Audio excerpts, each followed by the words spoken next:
भारत माता की, भारत माता की। श्रद्धेय अडवाणीजी, મંત્રીમંડળના મારા સાથી, રાજ્યના શિક્ષણ મંત્રી શ્રીમાન ભૂપેન્દ્રસિંહજી, જિલ્લાના પ્રભારી મંત્રી આનંદીબેન, શિક્ષણ મંત્રી વસુબેન, મેયરશ્રી, મંચ પર બિરાજમાન સાંસદો, ધારાસભ્યશ્રીઓ, કોર્પોરેશનના પ્રતિનિધિઓ, આઈઆઈટી રામના પ્રેસિડેન્ટ શ્રીમાન સુધીરભાઈ, આ સમગ્ર સપનાને સાકાર કરવા માટે જહેમત કરનાર ભાઈ શ્રી સુધીર જૈન, ઉપસ્થિત શિક્ષણ પ્રેમી વાલા નાગરિક ભાઈઓ બહેનો અને વિદ્યાર્થી મિત્રો,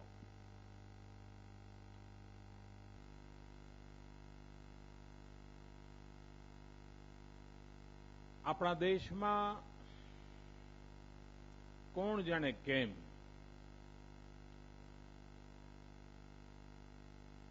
કોઈ એક જમાનામાં જ્યારે કદાચ ગ્લોબલ કોમ્પિટિશન નહીં હોય,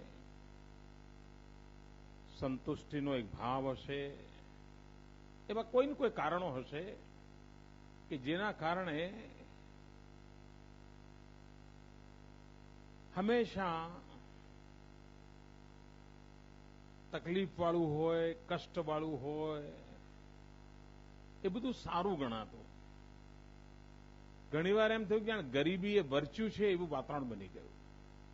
તમારા કપડાં ફાટેલા હોય તો લોકો બહુ આદર કરે, એવો એક જમાનો હતો. પરંતુ જ્યારે આપણે વૈશ્વિક સ્પર્ધાના યુગમાં પ્રવેશ્યા છીએ ત્યારે અને કોઈ પણ દેશ હવે એકલો અટુલો પોતાની દુનિયા નથી ચલાવી શકતો. એની બધી જ બાબતો વૈશ્વિક સંદર્ભમાં ચાલતી હોય છે. અને જ્યારે વૈશ્વિક સંદર્ભમાં ચાલતી હોય ત્યારે સમગ્ર વિશ્વમાં આપણે પણ આપણી જગ્યા બનાવવી પડે, આપણું સ્થાન ઉભું કરવું પડે, આપણો રૂતબો ઉભો કરવો પડે. અને એ સમગ્ર દુનિયાને આપણા મહાન ગ્રંથોના કોટેશન કહેવાથી ન મેળ પડે. આપણા મહાપુરુષોના સુવાક્યો દુનિયાને સંભળાવીએ, એનાથી દુનિયા અંજાઈ ન જાય. દુનિયા એક જ ભાષાને સમજે છે અને એ ભાષા તમારા દેશમાં શક્તિ કેટલી છે, તમારામાં સામર્થ્ય કેટલું છે, તમારી વ્યવસ્થાઓ કેવી છે, તમારી આર્થિક સ્થિતિ શું છે, તમે ટેકનોલોજી અને વિજ્ઞાનને લઈને કેવી રીતે આગળ વધી રહ્યા છો, તમે માનવજાતના કલ્યાણની અંદર શું કોન્ટ્રીબ્યુટ કરી શકો છો. એવા અનેક માપદંડ છે જે માપદંડના આધારે તમારો રૂતબો નક્કી થતો હોય છે. કોઈ એક જમાનો હશે કે જ્યારે કદાચ મિલિટરી પાવરના કારણે દુનિયામાં શક્તિ સ્વીકારાઈ હશે. કોઈ એક જમાનો હશે કે જ્યારે દુનિયાની અંદર અર્થપ્રધાનતાને કારણે શક્તિ સ્વીકારાઈ હશે. પરંતુ આજે એ સિવાય પણ અનેક પરિબળો છે જેના આધારે વિશ્વની અંદર શક્તિ સંપન્ન બની શકાતું હોય છે. અને એમાં એક મોટું મહત્વનું માધ્યમ છે જ્ઞાન. અને 21મી સદી જ્ઞાનની સદી છે. અને જો 21મી સદી જ્ઞાનની સદી હોય તો આપણા માટે જ્ઞાનના ક્ષેત્રે નવી નવી ઊંચાઈઓને પ્રાપ્ત કરવી એ અનિવાર્યતા છે. મિત્રો, હું મણિનગરના મતદારોનો ખૂબ આભારી છું કે એમણે મને અનેક વખત આશીર્વાદ આપ્યા છે. અને આજે મણિનગર વિધાનસભા ક્ષેત્રમાં આ જ્ઞાનના માર્ગને પ્રજ્વલિત કરવાના ભાગરૂપે એક નવલું નજરાણું શ્રદ્ધેય અડવાણીજીના હસ્તે આપણા સમગ્ર પૂર્વ પટ્ટાને ભેટમાં મળ્યું છે. અને હું પ્રારંભથી વિકાસની જ્યારે વાત કરતો હતો ત્યારે કહેતો હતો કે અમદાવાદનો વિકાસ માત્ર પશ્ચિમમાં થાય તો એ અસંતુલિત વિકાસ હશે. જે પશ્ચિમમાં થાય એટલો જ વિકાસ પૂર્વમાં પણ થવો જોઈએ. આજે medical college, dental college, engineering college, university એક પછી એક મિત્રો આવનારી પેઢીઓને અવિરતપણે કામમાં આવે એવી વ્યવસ્થાઓનો વિકાસ માત્ર વાતોના વડા કરીને નહીં, સાચ અર્થમાં પરિણામ કરી કામો કરીને એમ્પાવરમેન્ટ ઓફ યુથ એ કેવી રીતે કરી શકાય એનો એક માધ્યમ છે આ આપણું નવું નજરાનું. મિત્રો, વિશ્વ આખાની પ્રગતિના પાયામાં જોઈએ તો એક બાબત ઉડીને આંખે વળગે છે. દુનિયા પહેલી નજરે એ દેશની માળખાકીય સુવિધાઓ તરફ ધ્યાન કેન્દ્રિત કરે છે. તેનું ઇન્ફ્રાસ્ટ્રક્ચર કેવું છે. આપણે ત્યાં ઇતિહાસમાં વર્ષો સુધી શેરશાહ સૂરીની વાતો સાંભળ્યા કરી. એક શેરશાહ સૂરી હતો જેણે રોડનું નેટવર્ક ઉભું કર્યું હતું. આપણે ભણીએ છીએ બધા. એ જમાનામાં પણ સદીઓ પહેલા માળખાકીય સુવિધાઓનું મહત્વ કેટલું હતું અને માળખાકીય સુવિધાઓ માટે કામ કરનારા લોકોનું એ વખતે કેટલું મહાત્મય હતું એ આજે પણ જ્યારે શેરશાહ સૂરીના ગીત ગાઈએ છીએ ને ત્યારે આપણને ધ્યાનમાં આવે છે. અને એક વાત નિશ્ચિત છે, ભારતમાં પણ પ્રાઇવેટ ઇન્વેસ્ટમેન્ટ મબલક પ્રમાણમાં ઇન્ફ્રાસ્ટ્રક્ચર ક્ષેત્રે આવી રહ્યું છે. 9મી પંચવર્ષીય યોજનામાં ખાનગી મૂડીરોકાણ ઇન્ફ્રાસ્ટ્રક્ચર ક્ષેત્રે માત્ર 10 લાખ હતું, 10 લાખ કરોડ. 10મી 11મી પંચવર્ષીય યોજનામાં એ 20 લાખ કરોડ સુધી પહોંચ્યું. અને મિત્રો, અંદાજ એવો છે કે હમણાં જે 12મી પંચવર્ષીય યોજના ચાલે છે એમાં ઇન્ફ્રાસ્ટ્રક્ચર ક્ષેત્રે ખાનગી મૂડીરોકાણ 50 લાખ કરોડ કરતા વધારે હશે. હવે જો 50 લાખ કરોડ કરતા વધારે રકમ આ ક્ષેત્રમાં લાગવાની હોય તો આપણી પાસે એને જોઈએ એવો યોગ્ય મેન પાવર છે. ઘણીવાર તો આપણા ઘરમાં નળ લીક થતો હોય તો પ્લમ્બર શોધતા અઠવાડિયું જાય છે. આડોશ પડોશીને કહેવું પડે કોઈ પ્લમ્બર મળે તો કહેજો ને. કારણ સ્કિલ મેન પાવર,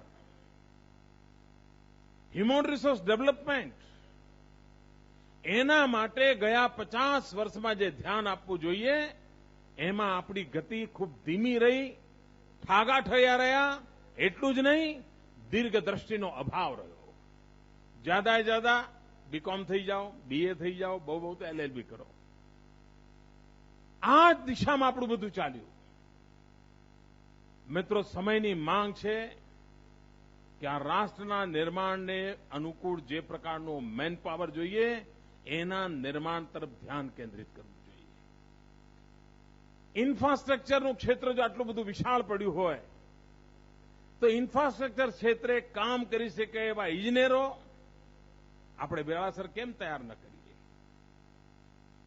સ્પેશિયલાઇઝ ક્ષેત્રોમાં આપણી ઊંચાઈ કેમ ન વધે? હું જ્યારે પહેલીવાર મુખ્યમંત્રી તરીકેની કામગીરી સંભાળી ત્યારે આપણા ગુજરાતમાં માત્ર 11 યુનિવર્સિટી હતી. આજે મિત્રો 42 યુનિવર્સિટી છે. આને વિકાસ કહેવાય ભાઈઓ? જરા ખોંખારીને બોલો ને. તમને દેખાય છે? તમે માનો છો? પેલા નથી માનતા. એમને નથી દેખાતું. મિત્રો આપણે ત્યાં એન્જિનિયરિંગ કોલેજમાં 13,000 બેઠકો હતી. એડમિશન માટે એવા વલખા પડતા હતા. મા બાપની ઈચ્છા હોય કે છોકરામાં નો એપ્ટિટ્યુડ આ ટાઈપનો છે, પણ બિચારો એડમિશન લઈ ન શકે કારણ જગ્યા જ ન હોય. મિત્રો આટલા ટૂંકા ગાળામાં આપણે 70,000 બેઠકોએ પહોંચાડ્યું. ક્યાં 13,000, ક્યાં 70,000. અને જો ડિપ્લોમા સાથે કહું તો એ સીટોની સંખ્યા છે 1,45,000. કારણ આપણને ખૂબ મોટા પાયા ઉપર આ બધા કામો માટે મેનપાવર જોઈએ. આપણે ત્યાં સમગ્ર દેશમાં મિત્રો એટલી બધી નગરપાલિકાઓ હશે કે જે નગરપાલિકાઓ પાસે ટેકનિકલ સ્ટાફ નહીં હોય. જેમ કે એનું આખું નગરપાલિકાઓનું કામ મુખ્યત્વે ટેકનિકલ હોય છે. રોડ બનાવવાના હોય, ગટર બનાવવાની હોય, પાઇપ નાખવાની, બધું ટેકનિકલ કામ હોય, માણસો જ ના હોય. મિત્રો એટલા બધા મેન પાવરની જરૂર પડવાની છે આવનારા દિવસોમાં. દેશના ભવિષ્યને ઉજ્જવળ બનાવવાનો પાયો હ્યુમન રિસોર્સ ડેવલપમેન્ટ સાથે જોડાયેલો છે. અને તે પણ કરવા ખાતર કરવાના કામોથી ન થાય. સર્ટિફિકેટ મળી જાય એટલા માટે, કોલેજમાં 4 વર્ષ વિદ્યાર્થી બગાડી જાય એટલા માટે નહીં. એણે જે કંઈ પ્રાપ્ત કર્યું છે એના કારણે રાષ્ટ્રના નિર્માણની અંદર એક ઘડવૈયો બની જતો હોય છે. અહીંયાથી રાષ્ટ્રના ઘડવૈયાઓ ઘડાનારા છે મિત્રો. આ એવી યુનિવર્સિટી બનવાની છે. આપણે ત્યાં અર્બનાઇઝેશન ખૂબ મોટા પાયા પર ચાલી રહ્યું છે. ખૂબ ઝડપથી હિન્દુસ્તાન શહેરીકરણ તરફ આગળ વધ્યું છે. આટલી ઝડપથી જ્યારે શહેરીકરણ વધતું હોય ત્યારે કેટલા બધા લોકોની જરૂર પડે આપણને. કેટલી બધી માળખાકીય સુવિધાઓ કરવી પડે. અને જેટલો વિપુલ માત્રામાં આપણો મેન પાવર હશે, અને હિન્દુસ્તાન ભાગ્યશાળી છે. એના 65% જનસંખ્યા 35 વર્ષ કરતા નીચેની ઉંમરની છે. જે દેશ આટલો બધો યુવાન હોય, એ યુવાનોના હાથમાં જો કર્તવ્ય આપવામાં આવે, એ યુવાનોના હાથમાં નિશ્ચિત પ્રકારનું સામર્થ્ય આપવામાં આવે, તો રાષ્ટ્રના ઘડતરની અંદર કેટલું બધું કોન્ટ્રીબ્યુશન કરી શકે છે. એના માટેની આપણી એક નાની ગૂંથણી કરીને આપણે એક આખી વ્યવસ્થાઓને વિકસાવી રહ્યા છીએ. સંસ્થાગત એવું માળખું ઊભું કરી રહ્યા છીએ. અને મિત્રો સમય બદલાતો જાય છે. પહેલા લોકો હશે ભાઈ ચાલો આપણા નસીબમાં એમ કહીને ચાલતા. હવે બદલાનો જમાનો. દરેકના એસ્પિરેશન્સ વધતા જાય છે. દરેકની અપેક્ષાઓ કે નહીં મારા જીવનમાં પણ આ બધું હોવું જોઈએ, મને પણ આ સુવિધાઓ સેવાઓ મળવી જોઈએ. દરેક નાગરિકના મનમાં ઈચ્છા થાય છે. અને રાજ્ય અને સમાજે સહિયારા પુરુષાર્થથી સામાન્ય માનવીની આશા આકાંક્ષાઓની પૂર્તિ કરવાની હોય છે. એ પૂર્તિ કરવાની મથામણ આપણે ગુજરાતમાં એક યજ્ઞ આદર્યો છે. સમાજની ઈચ્છા પૂર્તિ માટેનો, સમાજની આકાંક્ષાઓની પૂર્તિ માટેનો. અને એમાં એક બળ આપ્યું છે જ્ઞાન શક્તિ ઉપર. અને જ્ઞાન શક્તિના આધારે પણ મિત્રો ઘણીવાર મને ખબર નથી મારા ગ્રહયોગો કેવા છે. તમે મને કહો કે ભાઈ આ કામ પવિત્ર છે કે નહીં, અત્યંત પવિત્ર છે કે નહીં, સમાજનું ભલું કરનારું છે કે નહીં, પણ એ કરવામાં મારો 1.5 વર્ષ મોડો પડ્યો. બોલો, હું 1.5 વર્ષ મોડો પડ્યો. કેમ? તો વિધાનસભામાં અમે બિલ પાસ કર્યું, પણ ગવર્નર સાહેબ સહી જ ના કરે. ગુજરાતની જનતાએ ચૂંટેલી 2/3 બહુમતીવાળી સરકાર એ વિધાનસભાની અંદર આવી યુનિવર્સિટી બનાવવાનો ફેસલો કરે 2012ની અંદર.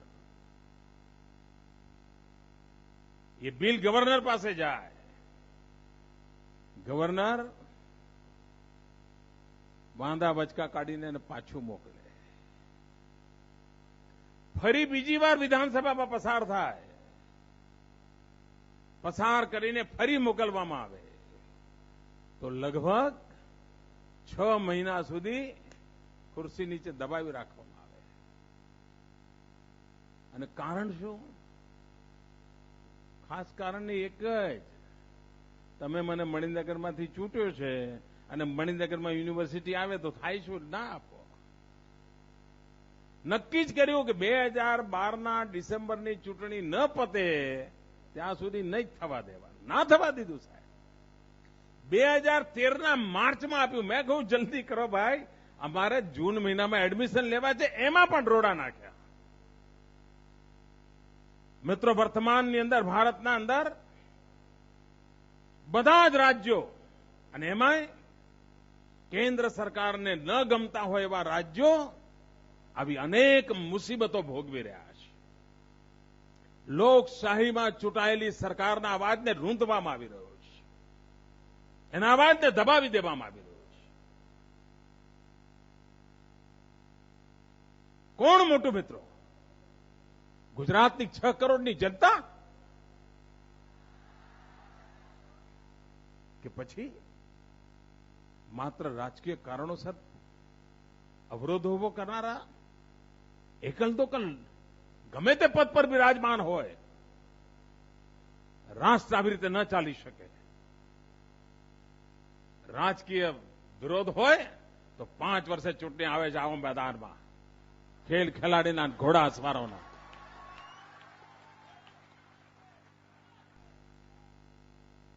અને મોકો છે 2014માં.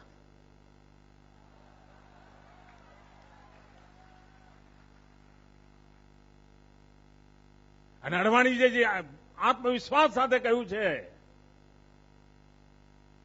અને મને એમની વાતમાં પૂરો ભરોસો છે કે 2014માં પરિવર્તન આવીને રહેશે.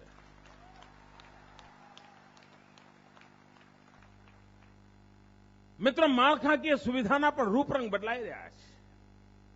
માત્ર રોડ કે રેલ એટલું નહીં, માત્ર પોર્ટ કે એરપોર્ટ નહીં. ગુજરાતે તો એનાથી પણ 2 ડગલા આગળ વધીને વોટર ગ્રીડ. મિત્રો, દુનિયાની સૌથી મોટી પાઇપલાઇનથી પાણી પહોંચાડવાની પાઇપલાઇનનું આખું ઇન્ફ્રાસ્ટ્રક્ચર, દુનિયાનું લાંબામાં લાંબુ નેટવર્ક ક્યાંય હોય તો ગુજરાતમાં ઉભું કર્યું છે. અને આ દસકામાં ઉભું કર્યું છે. મિત્રો, પાઇપલાઇન દ્વારા ગેસ હિન્દુસ્તાનમાં સૌથી વ્યાપક પ્રમાણમાં પાઇપલાઇનથી ગેસ પહોંચાડવાનું આપણે બીડું ઉઠાવ્યું છે. દુનિયામાં સૌથી લાંબુ ઓપ્ટિકલ ફાઇબર નેટવર્ક એશિયાની અંદર મોટું ઓપ્ટિકલ ફાઇબર નેટવર્ક ઉભું કરવાનું કામ આપણે ગુજરાતમાં કર્યું છે. આ બધી નવા યુગની માળખાકીય સુવિધાઓ છે. જગત અને જીવન બંને બદલાઈ રહ્યા છે મિત્રો. પરંતુ આને માત્ર કોઈ એક લેબોરેટરીમાં ટેકનિકલી નવા સંશોધન થાય એટલાથી સામાન્ય માનવીને મળતું નથી. સામાન્ય માનવીને ત્યારે જ મળે કે વચ્ચેની આખી વ્યવસ્થાઓ હોય, એ વ્યવસ્થાઓને ચલાવનારનું માનવબળ હોય, સમર્થ માનવબળ હોય, સશક્ત માનવબળ હોય, ટ્રેન માનવબળ હોય. અને એ કામની પૂર્તિ માટે આપણે આ યુનિવર્સિટીનું નિર્માણ કર્યું છે. મિત્રો, આખી દુનિયા સાયબર ક્રાઇમથી પરેશાન છે. ક્રિમિનલ વર્લ્ડમાં ટેકનોલોજી ભરપૂર આવી છે. એની સામે દુનિયાના બધા જ દેશો ફોરેન્સિક સાયન્સ તરફ વળ્યા છે. દરેક દેશ માટે ફોરેન્સિક સાયન્સ મહત્વનું બન્યું છે. પણ દુનિયામાં ગુજરાત પહેલું છે જેણે ફોરેન્સિક સાયન્સ યુનિવર્સિટી બનાવી દીધી. અને દુનિયાના અનેક દેશો જરા જાણે તેમને અચરજ થાય છે. અને દુનિયાના અનેક દેશો આજે આપણી સાથે મળીને કામ કરી રહ્યા છે. એનર્જી સેક્ટર સમગ્ર વિશ્વની માટે ચિંતાનો વિષય બન્યું છે. એનર્જી સેક્ટરના અનેક પાસા છે. એમાંય કુદરતી સંપત્તિ, પેટ્રોલિયમ સેક્ટર, એની માંગ વધતી જાય છે. એના માટે આધુનિક સંશોધનોની આવશ્યકતા ઉભી થઈ છે. આ કામની પૂર્તિ માટે મિત્રો ગુજરાતે અલગ પેટ્રોલિયમ યુનિવર્સિટી બનાવી કે જેના કારણે એક એવો માનવબળ તૈયાર થાય એ હિન્દુસ્તાનના એનર્જી સેક્ટરના જે જુદા જુદા પાસા છે એને એડ્રેસ કરી શકે.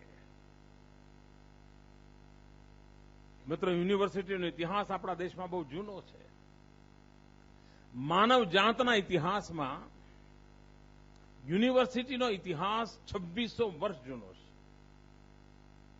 અને એને જન્મદાતા ધરતી કોઈ હોય તો હિન્દુસ્તાન છે.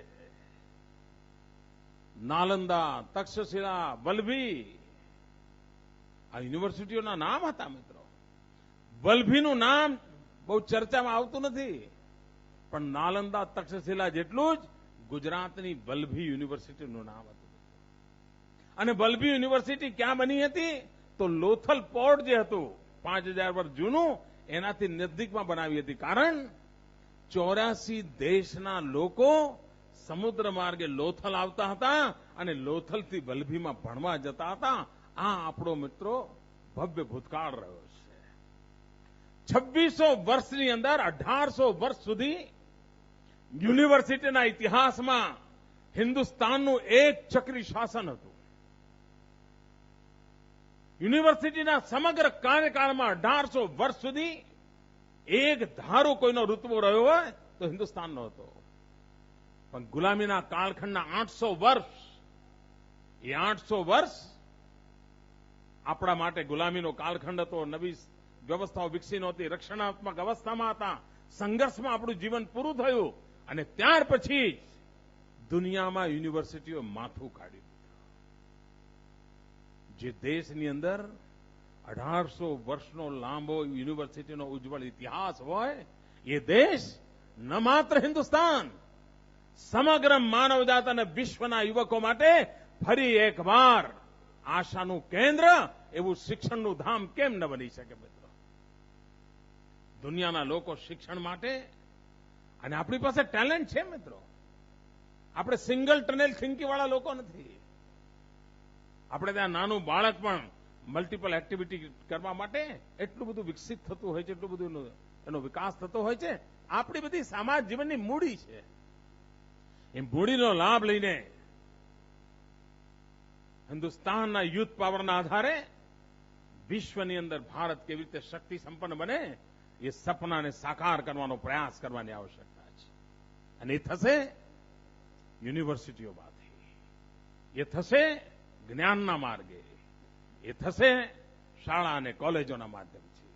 અને તેથી આપણી મથામણ રહી છે કે આપણે આ પ્રકારના માનવ નિર્માણના કામમાં, હ્યુમન રિસોર્સ ડેવલપમેન્ટના કામમાં, અને તે પણ આધુનિક વિજ્ઞાનને અનુરૂપ, આધુનિક ટેકનોલોજીને અનુરૂપ. મિત્રો, આજે પણ ગુજરાતની એન્જિનિયરિંગ કોલેજોને સેટેલાઇટ પદ્ધતિથી સ્પેશિયલ કોર્સિસ લોંગ ડિસ્ટન્સ એજ્યુકેશનના આપણે આપીએ છીએ. અને નજીવું માત્ર નામ માત્ર રજીસ્ટ્રેશનની ફી પૂરતા, અને એ જ વિદ્યાર્થીને જો 12 એ પ્રકારના કોર્સો કરવા જવા હોય તો 15 હજાર રૂપિયા એને ચૂકવવા પડે. આપણે 200-400 રૂપિયાની અંદર વિદ્યાર્થીઓને એનરોલ કરીને એન્જિનિયરિંગ સ્ટુડન્ટના રેગ્યુલર શિક્ષણ સિવાય એમને એમ્પ્લોયેબિલિટી કેમ વધે, સ્પેશિયલ એરિયામાં એનું ફોકસ કેવી રીતે ડેવલપ થાય, એના માટે લોંગ ડિસ્ટન્સ એજ્યુકેશનનો લાભ આજે ગુજરાતની લગભગ બધી યુનિવર્સિટીમાં, ખાસ કરીને એન્જિનિયરિંગ કોલેજમાં આપવાનું કામ આપણી સરકાર દ્વારા ચાલે છે. મિત્રો, વિશ્વમાં જે શ્રેષ્ઠ છે એ આપણી ધરતી પર હોવું જોઈએ. અને વિશ્વને જે શ્રેષ્ઠ આપી શકાય એનો ઉદય પણ આ ધરતીમાંથી થવું જોઈએ.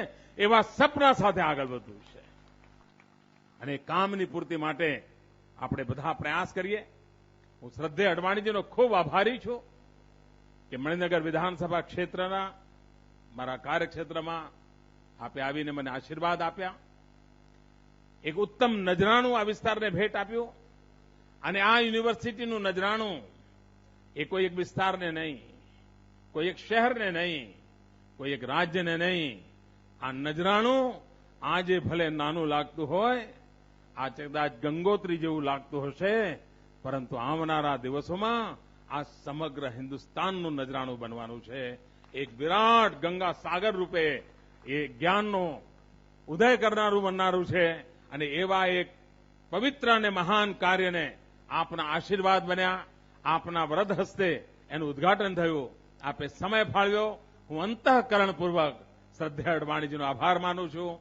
આપ સૌને ખૂબ ખૂબ શુભકામનાઓ પાઠવું છું. અને મને વિશ્વાસ છે કે જે પ્રકારની ટેલેન્ટ આ યુનિવર્સિટીના વિકાસ માટે લાગેલી છે, એમના નેતૃત્વમાં સમગ્ર દેશમાં જોતામાં આ યુનિવર્સિટી એક નવી શક્તિ રૂપે ઉભરશે એવા એક વિશ્વાસ સાથે જય જય ગરવી ગુજરાત.